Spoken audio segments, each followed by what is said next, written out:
दोस्तों, बिहार दरोगा का फाइनल रिजल्ट आ चुका है और हम सभी जानते हैं। देखिए यहाँ 17/6 को जो है रिजल्ट जारी कर दिया गया है।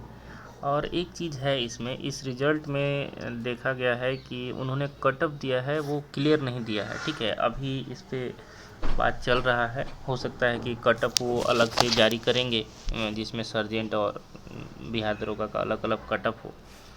तो आइए देखते हैं, इस रिज़ल्ट के बारे में बात करेंगे हम आज आप लोगों से, और देखेंगे कि इसमें अब आगे क्या हो सकता है। जिन बच्चों का सिलेक्शन हुआ है उनका आगे क्या होगा, जिन बच्चों का सिलेक्शन नहीं हुआ है वो आगे क्या कर सकते हैं। आइए बात करते हैं। अब देखिए मैं पीडीएफ खोल ले रहा हूँ। ये पीडीएफ है, आप देख सकते हैं, इसमें दिया गया है और टोटल रिज़ल्ट जो है वो दे दिया गया है। 2444 बच्चों का रिज़ल्ट दिया गया है और प्लस 2 जो है वो जो प्रेग्नेंट लेडी थी उनका दिया गया है। ठीक है, तो टोटल मतलब 2446 रिज़ल्ट दे दिया गया है। आप देख सकते हैं, यहाँ पे नीचे आओगे आप तो इसको जब जोड़ोगे आप मैं डाटा दिखा देता हूँ आप लोग। देखो आप इसको, ये 2062, 215 और 125 इसको जोड़ना तो वो 2444 के आसपास आ जाएगा। ठीक है, तो इतना रिजल्ट दिया है उन्होंने। अब देखिए रिजल्ट में सबसे पहला बात ये, जो इन्होंने कट ऑफ दिया है इसके अनुसार मार्क्स जो है बहुत ज़्यादा फ्लक्चुएट किए हैं। देखिए उन्होंने कट ऑफ दिया है और देखिए जो बीसी का कट ऑफ है या ईडब्ल्यूएस का कट ऑफ है ये 65.4 है। ठीक है, लेकिन आप मेंस का कट ऑफ देखोगे तो ये शायद 53 के आसपास था। तो जब 53 के आसपास था और इसमें बहुत ज़्यादा मतलब फ्लक्चुएशन हुआ है, बहुत ज़्यादा कट ऑफ बढ़ गया है। अब हो सकता है, ये देखिए इन्होंने लिखा है सिर्फ कट ऑफ, क्योंकि देखिए हम लोग जानते हैं कि आप देखोगे एनटीपीसी रेलवे वगैरह का जो एग्ज़ाम होता है इसमें क्या होता है कि बहुत सारा पोस्ट होता है। ठीक है, बहुत सारा पोस्ट होता है, तो इसमें आप देखोगे कि पोस्ट 1 जो है उसके लिए अलग कट ऑफ होता है, पोस्ट 2 के लिए अलग कट ऑफ होता है और पोस्ट 3 ऐसे करके मतलब विभिन्न पोस्ट होते हैं, उसके लिए अलग अलग कट ऑफ दिया जाता है सबके लिए। ठीक है, और चूँकि हमारे बिहार दरोगा में भी 3 पोस्ट थे तो इसमें भी इन लोग को अलग अलग एसआई का कट ऑफ अलग जारी करना था, सर्जेंट का वो कट ऑफ अलग जारी करते। ठीक है, और जो जेल असिस्टेंट जेलर वाला जो था उसमें अलग कट ऑफ जारी करना चाहिए था, लेकिन इन्होंने बताया नहीं है, सिर्फ एक कट ऑफ दे दिया है। और ये पता नहीं, हमको लगता है कि ये जो कट ऑफ है ये सर्जेंट का ही कट ऑफ है। तो ये सर्जेंट का कट ऑफ है, तो आप सोचिए एसआई का कट ऑफ इससे ज़्यादा ही होगा, लेकिन फिर भी इन्होंने नहीं दिया। इसके में ज़रूर कोई बात है, हो सकता है कि वो पता नहीं क्या सोच रहे थे, उनके दिमाग में क्या चल रहा था। जब उन्होंने रिज़ल्ट पूरा तैयार कर लिया है और वो रिज़ल्ट देना चाहते थे तो उनको कट ऑफ भी बना ही लेना चाहिए था कि कितना सिलेक्शन हुआ, क्योंकि बिना कट ऑफ के आपने रिज़ल्ट तो बनाया नहीं होगा। अगर आपने कट ऑफ तैयार कर लिया है, एक कट ऑफ मार्क्स तैयार किया है, तो उस कट ऑफ मार्क्स को बच्चों को बताना चाहिए था कि मैंने इतने मार्क्स पे बच्चों का सिलेक्शन लिया है। अगर आप देखेंगे तो इसमें जो कट ऑफ दिया गया है ये तो मेंस के आसपास का ही कट ऑफ है, इसमें थोड़ा बहुत फेरबदल करके उन्होंने दे दिया है। लेकिन यहाँ पे अगर वो कट ऑफ दे रहे थे तो उनको लिखना चाहिए था। जब किसी वैकेंसी में 2-3 पोस्ट होते हैं तो उसमें सबका कट ऑफ अलग अलग होता है, चूँकि इनका फिजिकल जो स्टैंडर्ड था वो भी अलग अलग था, जिसमें 4 फीट एसआई में था और 4.5 फीट सर्जेंट वाले में था। तो अलग अलग चूँकि फिजिकल स्टैंडर्ड था तो अलग अलग देना चाहिए था। इसमें जो असिस्टेंट जेलर की जो नियुक्ति की गई है ये डायरेक्ट रिक्वायरमेंट था, तो इसमें भी उन्होंने कट ऑफ जो है नहीं दिया है। और इसमें सबका एक जगह उनको बताना चाहिए था कि हम देखिए ये कट ऑफ जारी कर रहे हैं, ये दरोगा कट ऑफ था, ये सर्जन का कट ऑफ था, ये तो इसमें ज़रूर कुछ बात तो है। अब पता नहीं क्या है, आप समझ ही सकते हैं कि क्या बात हो सकती है। और देखिए इसमें जो भी मेडिकल वाले बच्चे थे उनकी बात भी हम कर लेते हैं। मेडिकल वाले जो भी बच्चे थे इसमें उन्होंने उसको अब्सेंट कर दिया है। मैं आपको दिखा देता हूँ, मेडिकल वाले बच्चों को उन्होंने अब्सेंट कर दिया है। यहाँ शुरू में ही उन्होंने डाटा दे दिया है कि कितने बच्चे अब्सेंट थे। आप देखोगे यहाँ पे 1456 ये दिया है और यहाँ पे उन्होंने दिया है 1456 और यहाँ पे गर्ल्स कैंडिडेट में दिया है 731। ठीक है, और एक्स सर्विसमैन में 1,111 मतलब 111, तो इसको तो छोड़ देते हैं। लेकिन आप एक चीज़ देखिए 1456 और 731, मतलब ये लगभग 2100 से ज़्यादा हो गया।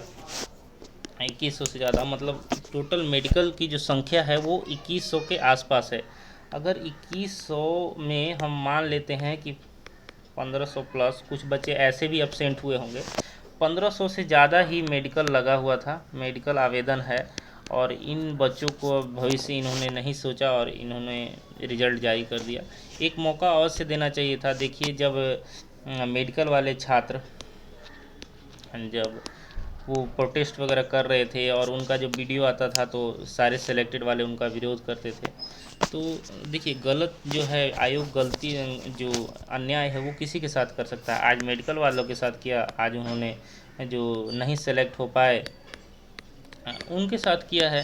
तो आप लोगों को भूलना नहीं चाहिए। देखिए, आयोग जो भी है, अगर उसको अपना जो रिजल्ट देना था तो वो क्लियर कट ऑफ बताता कि देखिए हमने कट ऑफ दिया है और हमें दरोगा का इतना था और मेडिकल वालों का हम कंसीडर अभी नहीं कर रहे हैं, बाद में करेंगे, ऐसा कोई नोटिस वगैरह देना चाहिए था। अब चूंकि मेडिकल वाले बच्चे हाई कोर्ट में चले गए हैं, तो हाई कोर्ट में चले गए हैं, ठीक है, हाई कोर्ट का जो दिशा निर्देश आएगा उसके अनुसार काम होगा। लेकिन जो बच्चे पेट क्वालिफाई थे और सेलेक्टेड होने की कगार पे थे, उनके साथ भी तो अन्याय कर दिया गया। उनको पता ही नहीं चल रहा है, जब उनका 81 मार्क्स था, किसी का 79 था, किसी का 80 मार्क्स था। हम बहुत सारे हमारे जो एग्ज़ाम पोर्टल में बच्चे हैं जिनको मैं पर्सनली जानता हूं और पढ़ने में बहुत अच्छे हैं, जिन्होंने बीपीएससी का मेंस वगैरह लिखा है, उनका सिलेक्शन नहीं हुआ है। और कुछ तो ऐसी भी लड़कियां थी जिनका 80 के आसपास नंबर था, 80 के प्लस, उनका भी रिजल्ट नहीं आया है। और चूँकि ये इनका जो कैटेगरी था वो ईबीसी था। अब आप सोच सकते हैं, कोई लड़की अगर ईबीसी में 80 नंबर लाती है और उसका रिजल्ट नहीं हो सकता है, तो धांधली किस पैमाने पर हुआ है। अब इसे धांधली तो नहीं, देखिए आयोग अपना पक्ष रखेगा। अब पता नहीं कब वो कट ऑफ जारी करने वाले हैं, इसके बारे में वो सोच विचार कर रहे होंगे। लेकिन जब उन्होंने रिजल्ट दिया तो साथ में ही देना चाहिए था। ये तो वही बात हो गई कि आप रिजल्ट पहले दे दिए और बाद में कट ऑफ दे रहे हैं कि ताकि आप सारे को मतलब भूल भुलैया में लोगों को भुलवा कर और अपना मतलब पल्ला झाड़ने के लिए। अब वो कट ऑफ इस तरीके से सेट कर देंगे कि बच्चे समझ नहीं पाएंगे और वो नया कट ऑफ जारी कर देंगे। तो इसमें क्या होता है कि देखिए, जब मेंस का रिजल्ट आया था तो उन्होंने कट ऑफ दिया था, तो बहुत बवाल मचा था कि मेंस का कट ऑफ इतना ज़्यादा कैसे हो गया।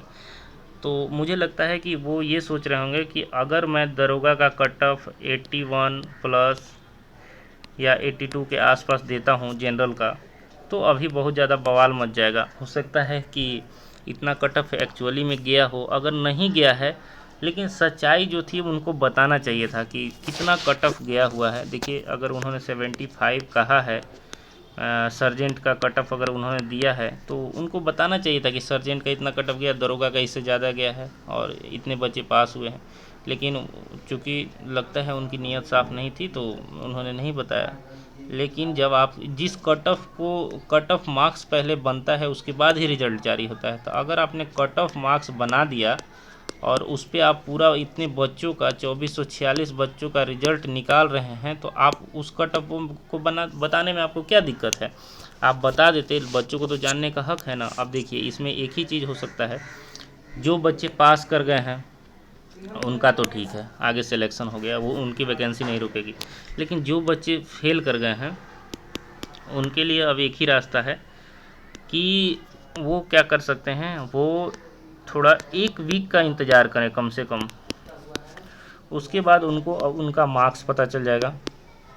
उनका मार्क्स जब उनको पता चल जाएगा, तब वो एक्चुअल तौर पे वो हो जाएगा कि हाँ, इतना नंबर आ रहा था मेरा, फिर भी सिलेक्शन नहीं हुआ। अगर उनको लगता है कि मेरा इतना नंबर आया और मैं कट ऑफ मार्क्स से ज़्यादा नंबर लाया हुआ हूँ, तो वो आगे चल के हाई कोर्ट वगैरह या कुछ भी मतलब अपना कुछ कर सकते हैं, या आरटीआई से जवाब मांग सकते हैं।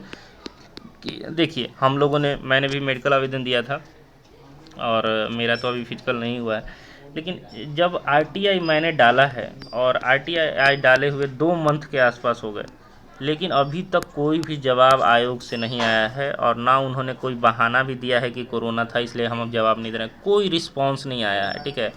ऐसे लगभग हमने 10 बच्चों से आरटीआई डलवाया था, 2 आरटीआई मैंने खुद डाला हुआ है लेकिन अभी वो जवाब नहीं दे रहे हैं। ठीक है, तो आयोग का रवैया बहुत ही, पता नहीं क्या कहा जाए, इसके बारे में मैं ज़्यादा कमेंट नहीं करूँगा, लेकिन बहुत दूसरे टाइप का है। वो जवाब नहीं देते हैं। आयोग ने अपने वेबसाइट पे कोई फ़ोन नंबर नहीं दिया है कि बच्चे बात कर सके, कि आयोग से बात कर सके। ना ही उन्होंने कोई ईमेल आईडी दिया है। ईमेल आईडी दिया भी है तो वो गलत है, वो गलत है, उस पर मेल नहीं जाता है। तो अब देखिए, इससे तो यही कहा जा सकता है कि आयोग जो है, हो सकता है किसी पॉलिटिकल प्रेशर में हो, इसलिए उन्होंने रिजल्ट अगर ऐसे जल्दीबाजी में जारी किया है और वो कट ऑफ अभी नहीं देना चाहते हैं, वो सारा डाटा मिलाकर कट ऑफ जारी करेंगे। लेकिन अब बच्चों के साथ तो अन्याय हुआ है। अब ठीक है, जो बच्चे पास हो गए हैं वो अच्छी बात है, उनका सिलेक्शन हो गया है, वो आगे ट्रेनिंग में जाएंगे जी। लेकिन जो बच्चे नहीं पास हुए हैं उनको कम से कम अपना जो है मार्क्स जानने का हक तो है ना, कि हाँ वो, कि हमारा कितना नंबर आया, आखिर मैं क्यों छट गया। देखिए, कोई बच्चा अगर पास किया है, यानी जनरल में 75 प्लस उसका नंबर है, तभी तो वो मेंस पास किया है। और आप 75 कट ऑफ अगर दे रहे हैं, जो अभी इन्होंने दिया, तो बच्चा आसानी से सेलेक्ट होना चाहिए था। लेकिन अब पता नहीं इसमें क्या है। देखिए, अब एक ही रास्ता है। अब आगे की रणनीति हम आप लोगों को बता देते हैं। जो बच्चे पास हो गए हैं, जो मेडिकल वाले हैं, वो कोर्ट में हैं ऑलरेडी। मेडिकल वाले ऑलरेडी हाई कोर्ट में हैं। जो बच्चे टाइगर जंप में फेल हुए थे, वो भी ऑलरेडी हाई कोर्ट में है। दोनों का केस लिस्टेड हो गया है, सुनवाई जल्दी होगा। अब आप लोग मार्क्स अगर आयोग इजीली दे देता है, जो लोग फेल कर गए हैं, उनका मार्क्स अगर इजीली आयोग देता है तो ठीक है, नहीं तो आप लोग आरटीआई आवेदन डालिए। अभी हम लोगों ने एक नीचे ग्रुप का लिंक दिया हुआ है, उसमें आप जाइए। अगर आप फेल वाले स्टूडेंट हैं, नॉट सेलेक्टेड हैं, तो नॉट सेलेक्टेड वाला ग्रुप ज्वाइन कीजिए। उसमें मैंने आरटीआई आवेदन डाल दिया है। आप ऑफलाइन भी आरटीआई आवेदन डाल सकते हैं, और उसमें एक ऑनलाइन का भी लिंक डाल दिया है मैंने, उसको भी आप कर सकते हैं। अगर आप आरटीआई करना चाहते हैं तो उसके लिए मैं आपको बता दे रहा हूँ कैसे आरटीआई होता है। आप यहाँ जाओगे, आप इसमें लिखना आरटीआई ऑनलाइन बिहार, ठीक है। और ये जो है पहला वाला जो है facilitation centre right to information जानकारी बिहार, यही इसका वो है। और इसमें आप जाके एक एप्लीकेशन फॉर्म का इस साइड में ऑप्शन आता है, ठीक है, तो उसको आप देखना, ठीक है, वहाँ पे आपको मिल जाएगा। और उसमें आप जाके उस फॉर्म को भरिए और कीजिए, आपको ज़रूर वहाँ से, ठीक है, मान लीजिए वो जानकारी नहीं देते हैं, लेकिन हो सकता है उन्होंने, जैसे उनका कहना है कि हम 25 डेज के अंदर जानकारी प्रोवाइड करेंगे, मतलब इस आरटीआई एक्ट के अनुसार 25 डेज में वो जानकारी देंगे। लेकिन अभी तक फ़िलहाल उन्होंने नहीं दिया है, मुझे तो नहीं दिया है। आप लोग भी करके देखिए। और एक ऑफलाइन फॉर्म वाला भी सिस्टम होता है, इसमें 11 रुपये का पेमेंट भी आपको करना पड़ेगा।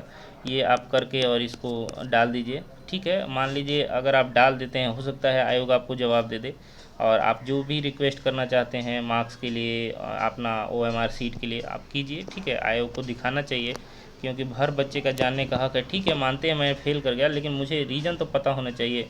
देखिए, जो भी एग्ज़ाम होता है, आप यूपी में देखोगे, जो भी एग्ज़ाम होता है उसमें दो होता है, एक कॉपी होता है, एक कार्बन कॉपी होता है। तो कार्बन कॉपी बच्चों को दे दिया जाता है, और ये वाला जो है OMR सीट का, ये आयोग रख लेती है, ठीक है। तो ऐसा मिलना चाहिए, यहाँ पे भी होना चाहिए, ठीक है। मान लीजिए अगर वो दोनों कॉपी रख लिए हैं, तो एक कॉपी आप मुझे लौटा दीजिए, कम से कम आरटीआई से उसका फ़ोटो या कुछ भी तो दे दीजिए, कि हमको पता चल सके कि मैंने इतना बनाया था और एक्चुअल तौर पे मेरा इतना ही नंबर आ रहा है। कम से कम बच्चों को अपनी गलतियों को जानने का हक होना चाहिए, ठीक है, कि हमने इतना ही किया और ये मेरा क्वेश्चन गलत था जिसको मैं सही काउंट कर रहा था, तो ये पता चलना चाहिए, ठीक है। आयोग ने अभी ना कोई आंसर की जारी किया है, ना क्वेश्चन जारी किया, क्वेश्चन वगैरह वो लोग देते हैं, तो इसमें थोड़ा सा है। ये देखिए, ये टैब वगैरह मोबाइल में थोड़ा स्लो खुलता है, आप लैपटॉप वगैरह में खोलोगे, पीसी में तो ये जल्दी खुल जाता है। आप लोग यहाँ से इस आवेदन को भरिए, ठीक है।